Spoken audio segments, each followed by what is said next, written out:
मैं आपका बाल सनातनी वक्ता माधव पांडे। आज सत्य संस्कृति चैरिटेबल ट्रस्ट की तरफ से हमें कुछ बोलने का मौका मिला, जिसके लिए सत्य संस्कृति चैरिटेबल ट्रस्ट को बहुत बहुत धन्यवाद, मेरी ओर से बहुत बहुत धन्यवाद। तो आज का विषय है हमारे आर्यावर्त भारत वर्ष के राम। आर्यावर्त भारत विश्व विराट का हृदय। इस देश की संस्कृति त्याग, तप, संयम, नियम, प्रेम की पराकाष्ठा, परमार्थ पुरुषार्थ एवं परस्वार्थ की चरम परिणति, ज्ञान विज्ञान की सर्वश्रेष्ठ प्रभवमान प्रणाली, सर्वजन हितकारी भावना से ओतप्रोत भास्कर प्रकाश की तरह तम तो विनाशक विश्व बंधुत्व की गौरव गरिमा प्रस्थापित कर रही है। मानव जीवन में सबसे मूल्यवान पदार्थ है चरित्र। मानव समाज, मानव व्यवहार तथा मानवीय सद्गुणों की पराकाष्ठा का पूर्ण निर्वाह हम अपने प्रभु श्री राम जी के जीवन में पाते हैं। प्रभु श्री राम हमारी संस्कृति के आदर्श नायक हैं और उनका अनुकरणीय चरित्र भी तथा वे मर्यादा पुरुषोत्तम। श्री राम मानवता के सच्चे प्रतिनिधि और शोभन गुणों के निधान हैं।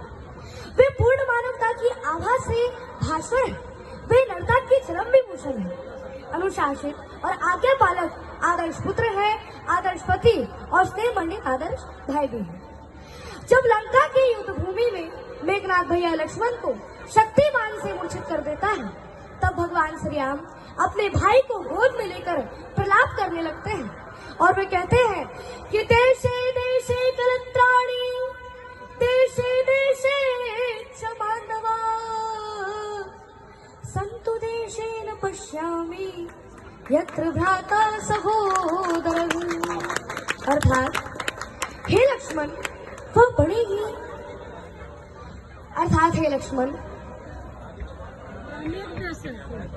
वह अनेक देश है जहाँ में भाई, बंधु, माता, पिता, स्त्री सभी दिखाई पड़ते हैं, परंतु वो देश मुझे कहीं नहीं दिखाई पड़ता जहाँ की अपना यत्र भ्राता सहोदर, जहाँ की अपना सहोदर भाई दिखाई दे। वे एक आदर्श मित्र, आदर्श प्रजापालक राजा और आदर्श धर्मात्मा भी। श्री राम की शारीरिक उष्मा, सौंदर्य तथा आंतरिक वैभव दोनों ही अपने आप में अपूर्व है।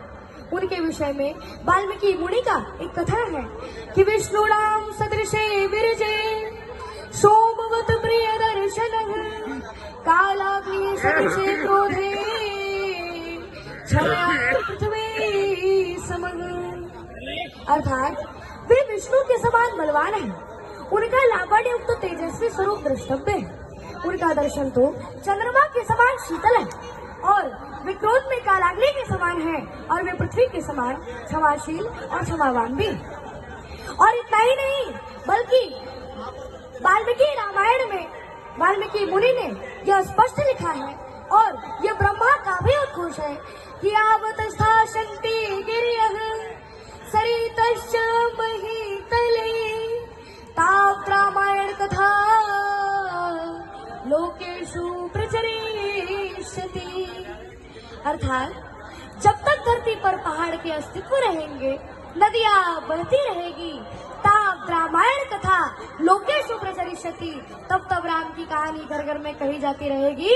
ऐसा होने में किसी की मेहरबानी नहीं है, क्योंकि हमारे प्रभु श्री राम जी की कहानी ऐसी है।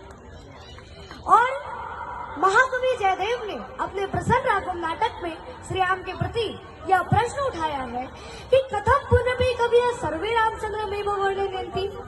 अर्थात सभी कवि भगवान श्री रामचंद्र जी का ही वर्णन क्यों करते हैं?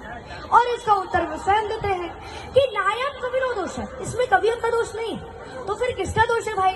इसका स्पष्टीकरण वे इस श्लोक के द्वारा करते हैं। सुषुप्ति नाम पात्रम रघुकुल तिलक में कम कल्पताम, कवि नाम को दोष सतु गुण गणाणाम गुण।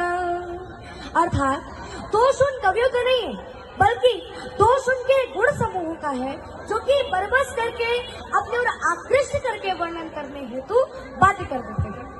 राम कथा भारतीय संस्कृति और मानवीय इतिहास की अमर कथा है तथा रामायण और रामचरितमानस की ही तरह काव्य के समस्त गुणों का पूंजीभूत रूप है। भगवान श्री राम जी का चरित्र, जो कि अपनी ही शीतल छाया से काव्य रसिकों, भक्तों और आध्यात्म प्रेमियों को आश्रय देता हुआ आज तक प्रकृति के विशिष्ट विभूति के रूप में अपना मस्तक ऊंचा किए खड़ा है। बाबर की बर्बरता का तो बाबर की बर्बरता का तो होना अंत जरूरी था, इसीलिए तो इस सत्ता में खोना संत जरूरी था। मंदिर गिरना मंदिर बनना, मंदिर गिरना मंदिर बनना, ये सब प्रभु राम की इच्छा थी। कलयुग में मर्यादित रहना सबसे बड़ी परीक्षा थी। मर्यादा में रह करके ही मंदिर को बनवाए हैं। निराधार जब तक हुए सब तभी राम घर आए हैं, तभी राम घर आए हैं, तभी राम घर आए हैं। जय जय श्री राम।